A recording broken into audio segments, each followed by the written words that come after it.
Somehow তুমি কিন্তু defend করতেছো যে না পড়লেও সমস্যা নাই।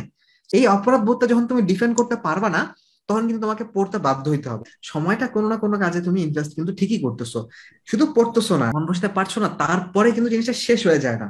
তুমি মন বসাতে পারলা না, সময়টা কই গেল? সময়টা না কোনো কাজে দিলে না, বা মন বসতেছে না, তারপর নিজেকে কিছু একটা বললা না, ধরো হচ্ছে আমার হঠাৎ ভাল লাগতেছে না, পড়া হচ্ছে না, অনেক পিছিয়ে আছি, তো এখন আর পড়বো না বলে জি তারপর তো ভাইয়া। কিছু একটা করলা, তাই না? তারপর কিছু একটা করলা, তার মানে হচ্ছে যে সময়টা কোনো না কোনো কাজে তুমি ইনভেস্ট কিন্তু ঠিকই করতেছো, শুধু পড়তেছো না আর কি। তোমার হচ্ছে যে অপরাধ বোধ যেটা হচ্ছে পড়ার, সেইটা কিন্তু তুমি সামহাও কি করতেছো বলো, সামহাও তুমি কিন্তু ডিফেন্ড করতেছো যে না পড়লেও সমস্যা নাই। সো এটা ডিফেন্ড করতেছো। না করতে পারলে কিন্তু কি হবে বলো, এই যে আজকে যে এখানে কমেন্টটা করলা, এটা কিন্তু তুমি হচ্ছে যে অপরাধ বোধ থেকেই করলা, তোমার একটা অপরাধ বোধ হচ্ছে। তো এই অপরাধ বোধটা যখন তুমি ডিফেন্ড করতে পারবা না, তখন কিন্তু তোমাকে পড়তে বাধ্য হইতে হবে, তাই না?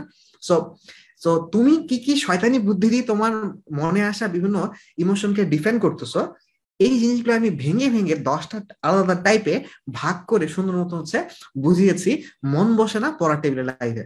সো এটা যখন দেখবা যে বারবারই তোমার সাথে মিলে মিলে যাচ্ছে, বারবারই মিলে মিলে যাচ্ছে, এবং তখন তুমি দেখতে পারবা যে ওই শয়তানি বুদ্ধিগুলো নেক্সট বার যখন আসবে, তখন তুমি এটা থেকে অ্যালার্ট হয়ে যেতে পারো, বুঝতে পারবা যে হচ্ছে এটা তোমার শয়তানি বুদ্ধি ভিতর থেকে মাথায় আসতেছে, তুমি হচ্ছে এটাকে ফাইট ব্যাক করতে পারবা।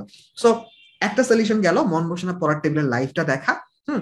সো তুমি ইউটিউবে যে মন বসে না পড়ার টেবিলে লিখে সার্চ করলেও পাবা, গ্রুপে মন বসে না পড়ার টেবিলে যদি লিখো, তাহলেও হচ্ছে তোমার ওই পোস্ট চলে আসবে।